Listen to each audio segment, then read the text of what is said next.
also hey Captain Falcon. Oh, hey guys. Did you know that when prison inmates are given saltine crackers, their chance of sexually assaulting another inmate goes statistically further down? That information's slightly accurate. Anyway, we're going to be talking about a 2003 Prison Rape Elimination Act. There was a post in the New York Times articles and the editorials about the effectiveness that has been going through for the Prison Rape Elimination Act and the problems that occurred that they didn't really talk about. I very much disagree with it, and I'm going to tell you why. The three main reasons that they're having a problem with it is there's a gap in information. They don't talk exactly about all the problems that will occur as far as like statistics of rape prior and after the effect of the money that went into it.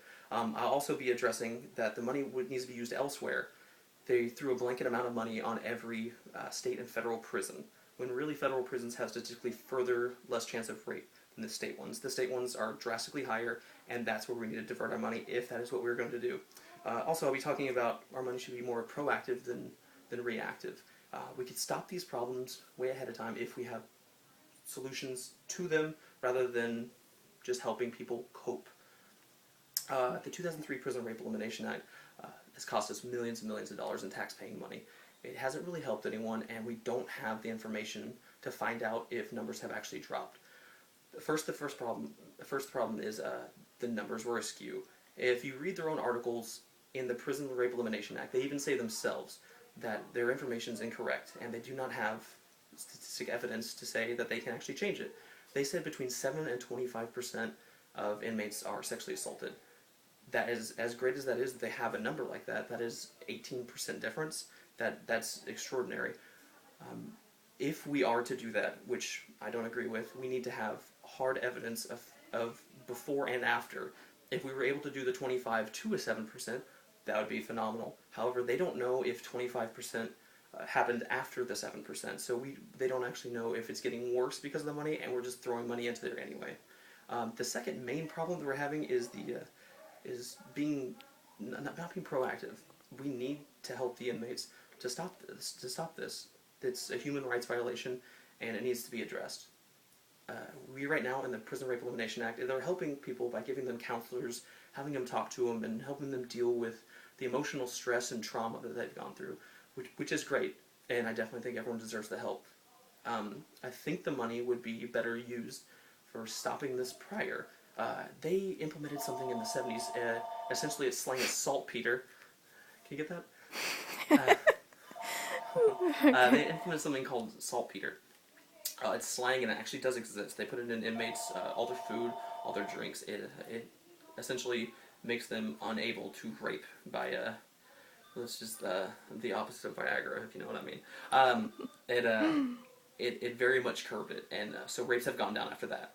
I'm not saying that's what we should do, but I am saying there was evidence saying it actually was effective, and we need hard results, because I want them to be safe, you want them to be safe. They're not any less human than we are. However, we don't need to be throwing money to something that is not actually a solution. Another big problem that we're having is the money is ineffective as far as we're throwing it in every direction. The thing we should do is focus more on federal prisons are nicer. There's people who have their own couches, they have their own TVs. It's not, those are not the people we need to be focusing on. Their life is not in the situation of what is called a rock and roll prison. Rock and roll prisons is, I had the chance to speak to an inmate, and they're described as the ones that have the highest percentage of murders and rape daily. Not just, if you read the statistics, it'll say in a month it'll be between 5% and like 30% of rape. These are the ones that are really curbing the number as far as, let's say it's an average of 5. This is statistically at like 40%, and so it raises it. It's the big problem. We need to throw our money to state penitentiaries if that's what our focus needs to be, if we're not going to be able to be proactive. So as much as I very much appreciate them trying to help the inmates, this would be a more effective way, is because if it's our money, we should be able to say how it's spent, and in doing so, let's get the best bang for our buck and help out as many people as we're able to. The editorial was informative, of course, but they left out giant chunks of information. They didn't talk about the Rape Elimination Act statistic number from the 7 to 25%, which is huge, and we shouldn't put any money in there until we have actual evidence. we should be more proactive to try to stop the problem before it happens, because helping someone cope with a problem is way less effective than stopping it and happen in the first place. Every person deserves a chance, and we should try to help them as much as possible.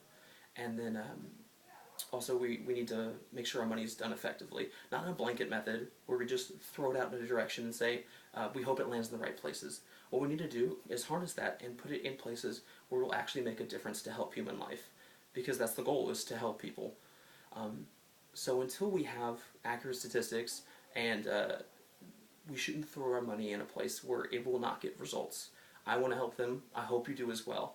And until we're able to do so, we should not abide by the 2003 Prison Rape Elimination Act to this degree. I'm all for helping them, and I hope you are as well. But according to the New York Times article, there were holes that they didn't find. And let's focus our money on bettering everyone. Thank you.